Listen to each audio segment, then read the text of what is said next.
Le nombre de défaillances des TPE de 1 à 2 salariés a augmenté de 29%, alors que dans le même temps, on assistait à une légère baisse de 0,1% pour l'ensemble des entreprises. Comment l'expliquer?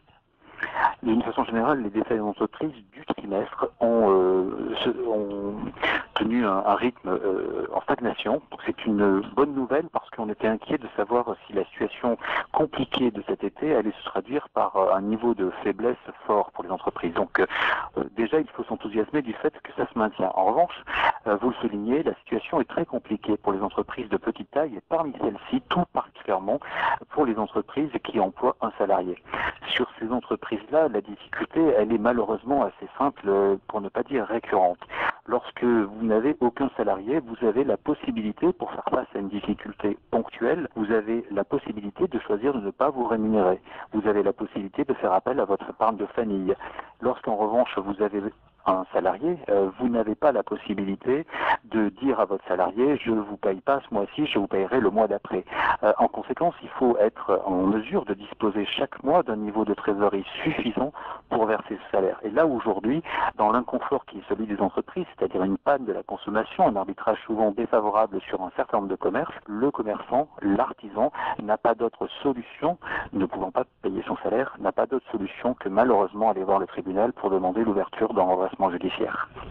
On voit que le commerce de détail a énormément souffert de la conjoncture. Quels sont justement les secteurs qui ont été le plus pénalisés? Alors d'une façon assez traditionnelle, quand il y a des points de tension, et nous en avons bien évidemment encore en ce moment, le secteur touché traditionnellement est celui de l'équipement du foyer, où nous avons des pannes qui sont essentiellement concentrées sur les produits bruns.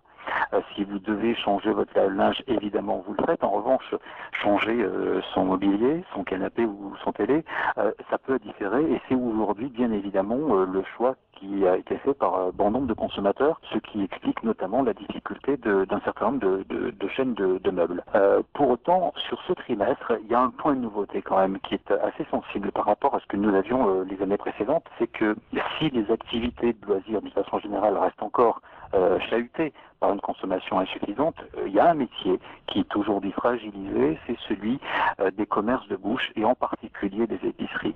Nous sommes dans un métier qui est en difficulté parce que à la fois il y a une consommation des ménages qui conduit à ce que les arbitrages soient malheureusement pas à la faveur de ces petits épiciers dont le consommateur estime que les produits sont trop chers, mais aussi parce que dans les centres-villes, les grandes enseignes se sont réappropriées le territoire. Il n'est pas rare aujourd'hui de voir les grandes enseignes revenir en faisant l'acquisition de supérettes familiales pour mettre à la place évidemment une chaîne qui va être en mesure malheureusement d'opposer une concurrence assez forte à l'épicier qui avait jusqu'alors la possibilité de faire la différence en restant ouvert jusqu'à 22 heures, mais malheureusement pour lui, ces supérettes ont elles aussi des horaires étendus qui vont souvent jusqu'à 20 heures.